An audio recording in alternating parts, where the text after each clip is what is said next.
Just 20 seconds. Are we ready, gentlemen? Justin is doing odd. Hmm? Yo, Justin is doing odd numbers. Ah, okay. Thank you. The things we always forget and they now signal to you in the middle of the show.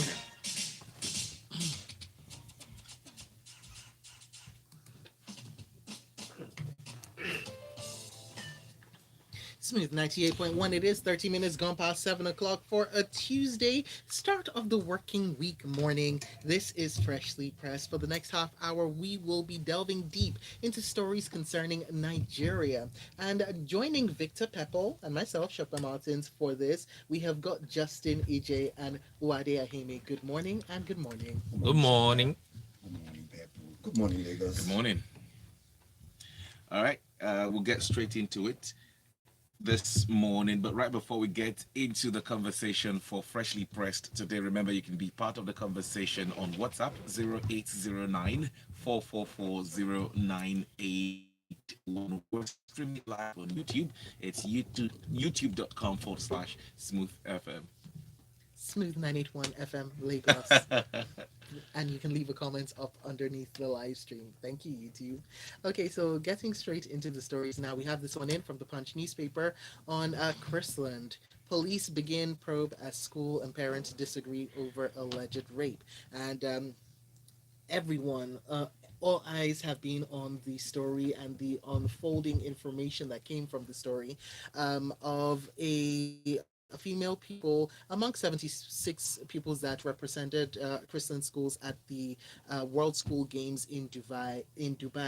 Coming well, a video that is breaking child pornography dissemination laws that is currently over all over social media.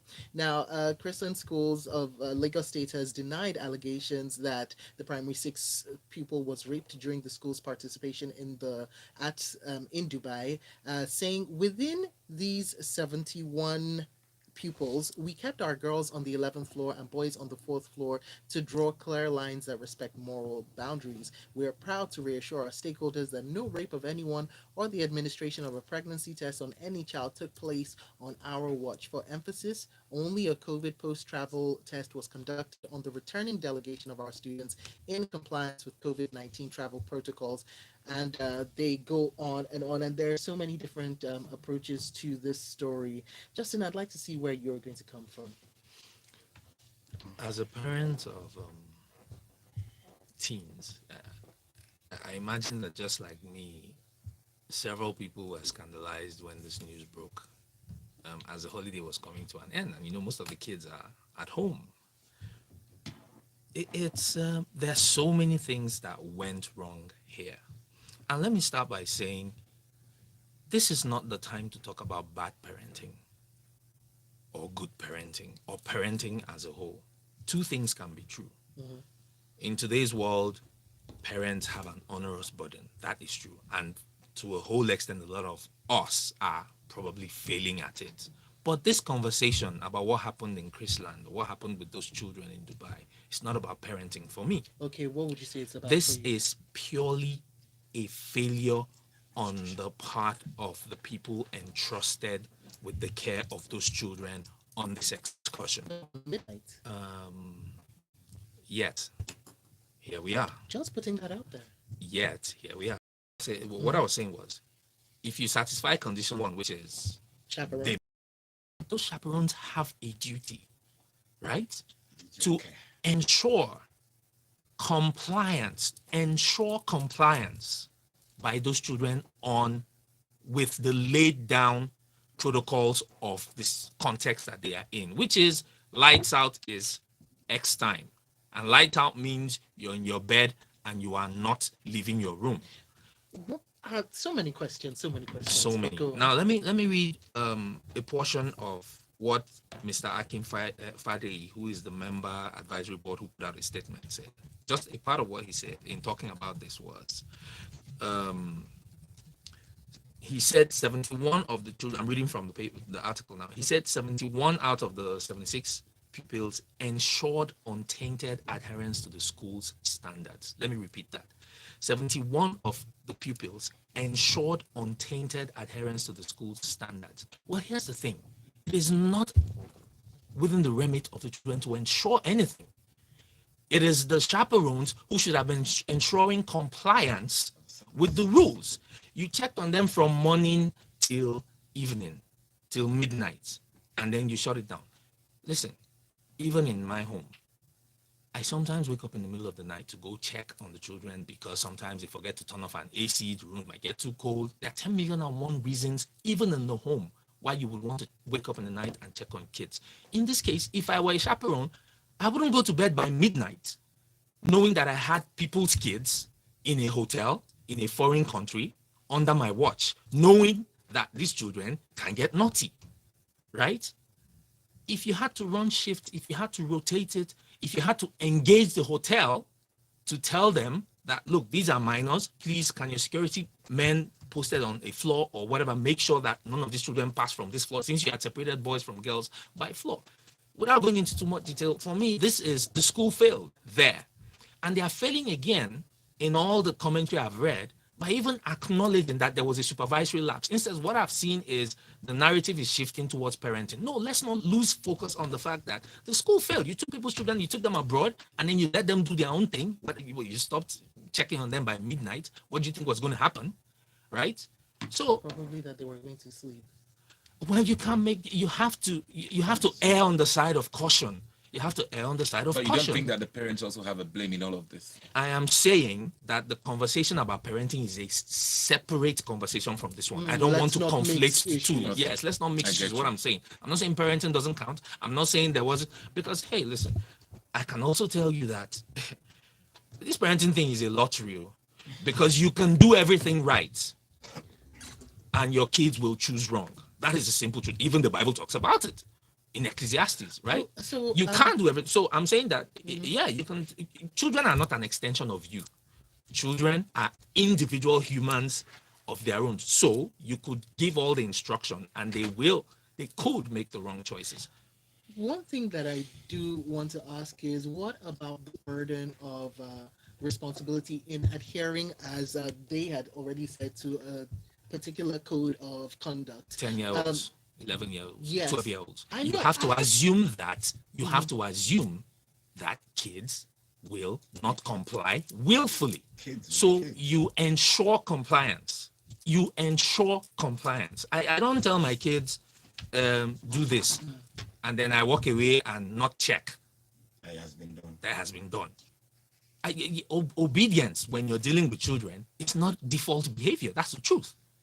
Obedience is not default behavior. That's why there is a duty for someone who is in a position of guardianship over a child, right? So everybody's going on and on. The police has weighed in. I'm asking, are you criminalizing what these children have done? Has a law been broken by the children? Who is the police going to be engaging? Please, let's be clear. Are you engaging the school authorities, or are you going to be engaging the parents and the children? Are you going to be asking minors whether they've committed a crime?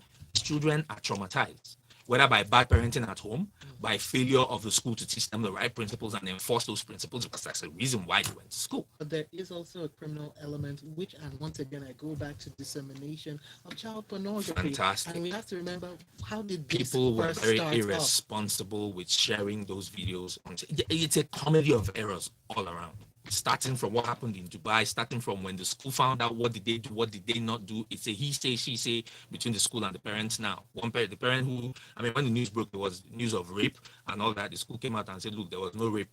Children were doing bad things together when they shouldn't have been doing bad things. So it wasn't anybody that raped them. Okay, he said, well, how are you on different pages from the parents on this issue in the public eye? I would, as a parent, if my child was involved in that kind of thing, how did you engage? How did you inform the parents? Why is the mother saying that she found out from a third party of what had actually happened? There are quite a number of messages, and we need to take some of them. Okay, so let's start off with this one. Yemi from Marina says, I completely disagree with Justin on the Christmas saga. Chaperone or no chaperone, a child who wants to be wayward will be wayward. Nigeria has too many security agencies, yes, all sorts of decadence is killing the society as we know it. The video, here we go on. He goes on to put the issue squarely back into parenting, the yeah, parenting. Quite a And number of messages, really. Kunle sends a message. He says, I humbly want to state that as regards the Chrisland case, please let us call a spade a spade. The parenting is bad. You have to see how children outsmart their teachers, particularly in this scenario. Ian says, oh wow, everybody is saying I totally disagree at this point, but different points of view. Ian says, I totally disagree. If any of us were the chaperone in the scenario, how would we have preempted or avoided such an incident? This is a societal flaw at this point, he's saying. It's a combo: parents, aunts, uncles, teachers, everybody. My humble opinion. I might be wrong, but that's what I think it is. And it says, good morning, guys. For me, promiscuity is not a crime.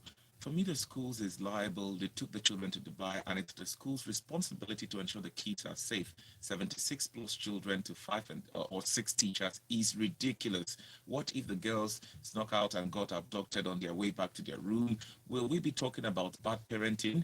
The moment the kids left Nigeria, the school is liable, period. Let's separate parenting from responsibility of the schools. Kids will be kids, good or bad. My kids are in Chrisland, and I do not allow such excursions like this because I have no faith in the school providing proper care. My son asked to go, but I said no. Ozzy sent in that message. Okay, and there are so many messages coming in, but let's take another story. All right, let's move on freshly pressed today. In the Punch newspaper, electoral violence, 1,149 Nigerians killed. INEC suffers 42 attacks. The cries rising in security. Now, INEC has lost no fewer than 9,836 smart card readers in over 42 attacks on its offices and staff in 3 years. This is a staggering number, and it begs for question. Yeah, it does.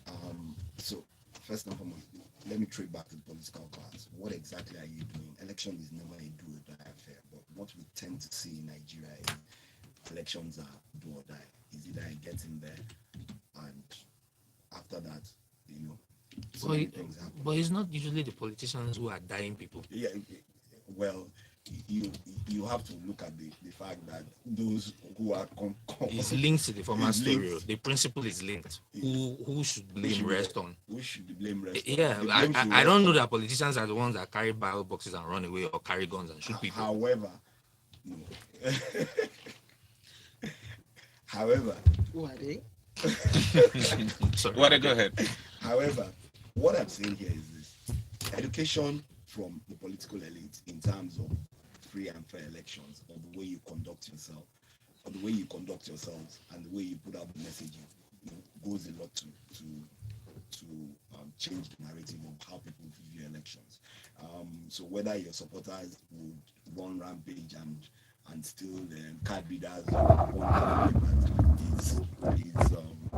is another thing. But one thing that I find very interesting was a statement by lawyer Guinea talking about listening to a tape. He said there are things that will be done, but much of it cannot be a matter for publication.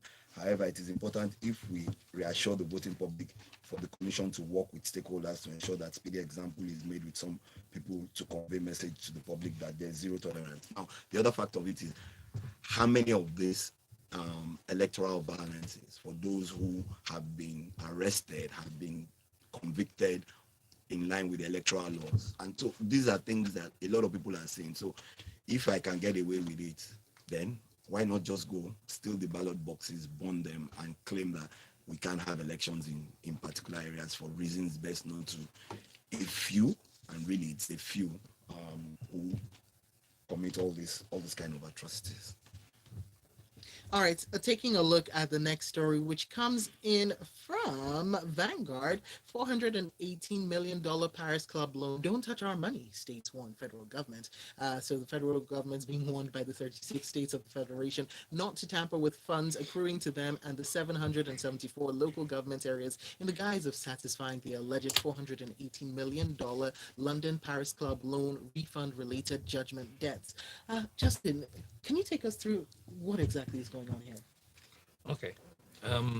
So we all remember when the states were getting this largesse that was called from the federal government called the Paris Club refund. I think I also took that story one time with Cheta, and we actually explained what the Paris Club refund was. It wasn't really a refund, but that's beside the story. That's beside the point. Now, the updated story here is after collecting all that money, or while they were collecting the money, apparently some states and local governments appointed consultants and contractors to, this is money that the federal government was going to pay anyway, to help them do reconciliation to ensure that they were not being shortchanged.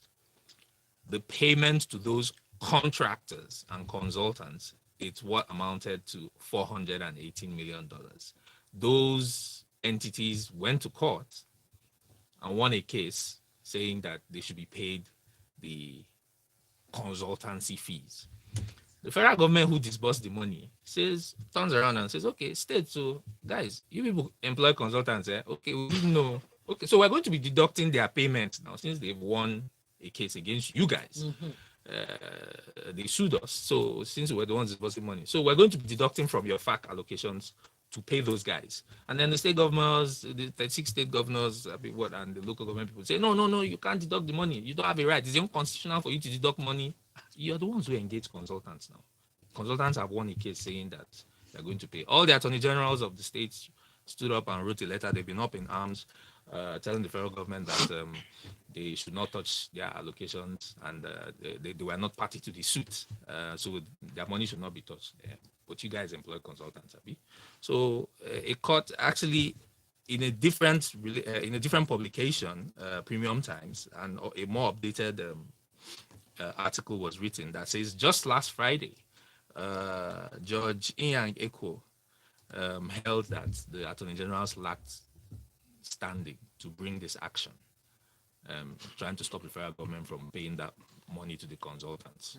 So that, first of all, they are by constitutional provision, they are not in a position to make that kind of appeal without the consent of their governor, secondly, and that the court itself, I think this was the appeal court or so, cannot reverse itself, having given a position on this same matter previously, therefore struck out. Therefore, $480 million going. Right. Thank you for that, Justin. All right, let's get quickly to the Vanguard newspaper. Lagos GAC approves second term for Sanwo. That's the Governance Advisory Council GAC of the All Progressives Congress in Lagos on Monday approved and sealed a second term bid in office for Governor Babajide Sanwo-Olu. By this approval, the coast is now clear for Sanwo-Olu to recontest the governorship slot on the platform of the All Progressives Congress come 2023. Well, maybe now he can come back to focusing on running the state, because since the beginning of this year, he hasn't been quite focused. He's been more interested in the publicity stunts of what will get him a second term. And well, I guess good luck to him now. From what we know or what we've heard, I don't think anybody has come out in the APC challenging Sanwo-Olu to in the primaries, and with the governing council now saying that he has clearance to run for a second term, I don't think that there would be someone challenging him. But even if they do this time around, let's see how the APC will run their primaries in Lagos. Is it going to be the open ballot that they did for 3 years ago, or they're just going to come to a consensus, considering the fact that they were one of the major people, or some of them within this party were the major people pushing for in the electoral bill that they should have open primaries and so on. So congratulations, Governor Sanwo-Olu. So maybe you can come back to focusing on letting Lagos work the way it should. I don't understand though. Me, I have some trepidation. Go ahead. I'm a concerned resident of Lagos. Second tenures in office, which is the exit tenure, is very notorious for some heavy-handedness. So I shouldn't congratulate him for. I don't understand what you. But I shouldn't congratulate him that he has a chance to run for a second term. Guy, you see all this is that we have been dodging. When they come out with a vengeance. You see, no toll. Let's leave the matter for another day. Let's leave it first. WhatsApp positions. Oh wow, someone is running for APC. Nice. We're waiting for him. We're voting with our eyes wide open. That's crazy. And Tayo Naja says, please, what is the Governing Advisory Council? First, I'm hearing of this. Well, it's on the APC platform. Why are you looking at me? They're the ones that recommended that the APC should run an open primaries 3.5 years ago, 3 years ago, when Sanwo won You mean the board of directors? the governing council. Oh, the owners. Okay, sorry. Okay, and we've got someone who's left a comment up on YouTube saying, and I think this goes back to the Chrisland article, saying the speaker is knowledgeable on this topic. All right. Just Well, the parent. let's You're take knowledgeable. I should clap for you. Not be feeling worried. and the Punch News now. Tribunal report 5 months after Lagos yet to demolish Ikoyi skyscrapers. This coming after the collapse. After the collapse of a 21-story building in Ikoyi, the state government yet to commence the demolition of 2 nearby high-rise buildings, which failed their integrity tests that was conducted by the state government investigative tribunal. Now, Justin, I understand the stories that we're going to. I understand completely. But and this brings me back to a question of, at the end of the day, whenever we talk about the issues of building collapse, follow up, and all the derelict buildings we see with signs on them that nothing is being done about, and we talk about the building control agency, or the Lagos State Building Control Agency, there's always this issue of being undermanned, that they don't have enough people, which is why we don't see enough things working. But at what point do we see, and something that was so high profile that we lost so many lives in, at what point do we start to say there's negligence and then there's being undermanned? I'd love to get your take on that. Anyhow, PLC. First of all, let me say a quick short prayer. May those remaining towers not collapse on themselves and cause more loss of life before the government wakes up and does what it's meant to do. Whenever tragedy strikes, whenever something has gone awry, we are quick to jump on our podiums and begin to be politically correct, say the right things, talk the talk. And just when everybody is moving on to the next topic, which happens in very quick cycles, quick short cycles around here, things just go back to the default state of anyhowness. 5 months after the committee recommendations have been reviewed and blah, blah, blah, those towers are still standing.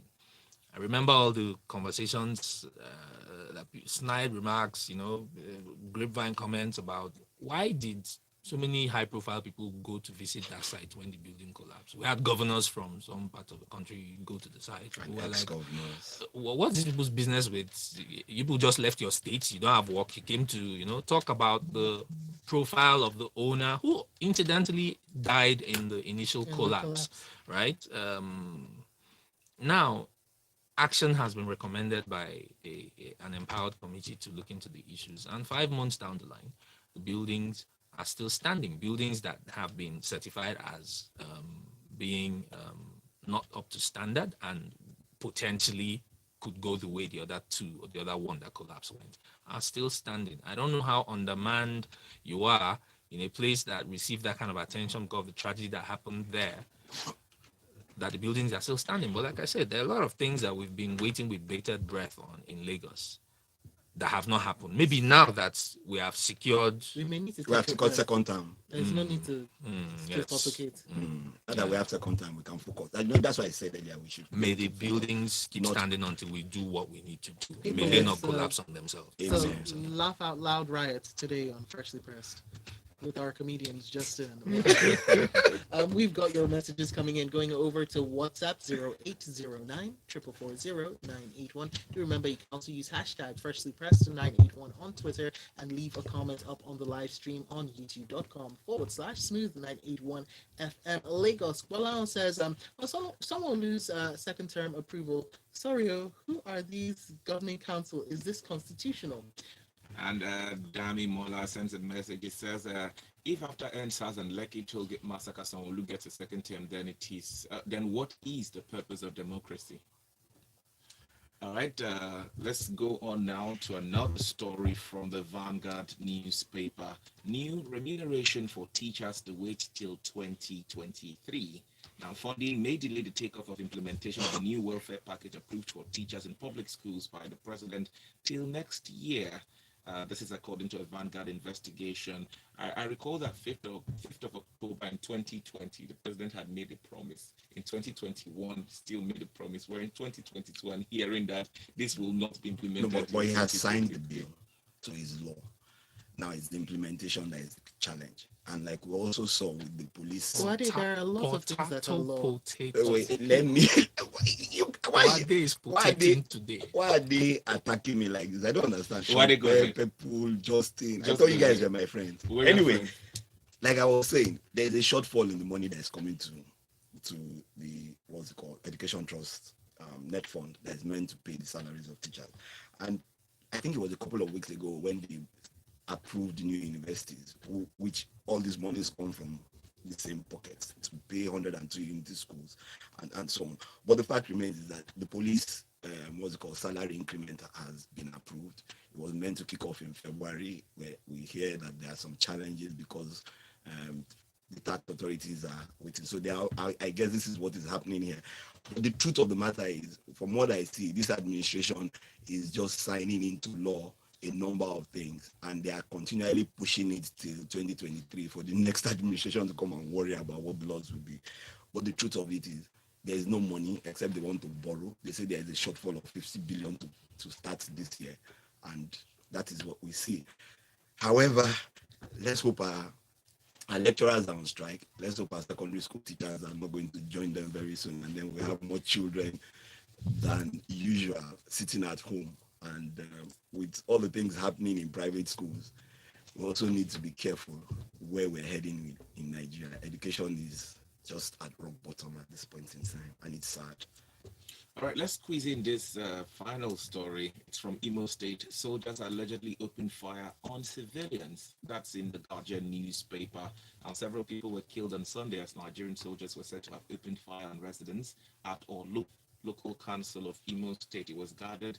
The soldiers stormed various communities in the local government, the pickup trucks, shortly after nightfall, and started shooting sporadically as they searched for suspected IPOP agitators causing mayhem in the state. If these allegations are true, then it's really really unfortunate. It's only in Nigeria that I know that you claim that you're searching for particular sets of, whether it's criminals or those wanted, let me not say criminals, wanted individuals, and you go into a neighborhood. The first thing you do is you shoot down the place in the middle of the night. People sleeping, people wake up to the kind of chaos of gunshots across Nigeria. It's just unfortunate. Justin, do you have anything to add to this? Because I really don't know what to say. But if these allegations are true, we are not killing. We're not able to tackle the bandits in the forest, and we're shooting at innocent Nigerians, and that is extremely sad. Extremely. It's a carnivorous state. It happened in OD. Yeah. It happened in Obibo. We saw it happen at Lekki, and they told us that the live Instagram feed was doctored. Yes. That one was the one we saw live. These ones No, are the ones. they said it was a lie. Imagine the ones that come out as reports after the fact. Imagine the level of denial, gaslighting of the populace. Carnivorous states. That's all I have to say on that. Okay, let's see what you have to say on WhatsApp. Ajibade Oluwaseun says, someone who did not get the second term because he did anything spectacular for Lagosians, but because he plays the tune of the piper well. Nera Cello says, someone or any other person does not make a difference. It's still the same handwriting. The soldiers shooting at unarmed civilians shows how they are determined to bully citizens in certain regions. And Ken says, good morning. New remuneration for teachers to wait till 2023. As if 2023 won't come. We will wait. And this says, good morning. Okay. Yeah, let's take another one. Teacher welfare is problem for the next administration, not Buhari's problem. Probably might book a flight out of here. And the final message comes in from Yinka Bolu, who says, looking back at the demolition of the BOI building some years back under Fashola, guys, bringing down that building is going to be a long thing. Grandma go plenty, he says. And that is all we have time for. You can find our analysts up on Twitter, we have already tweeted their handles. We are at Smooth981FM.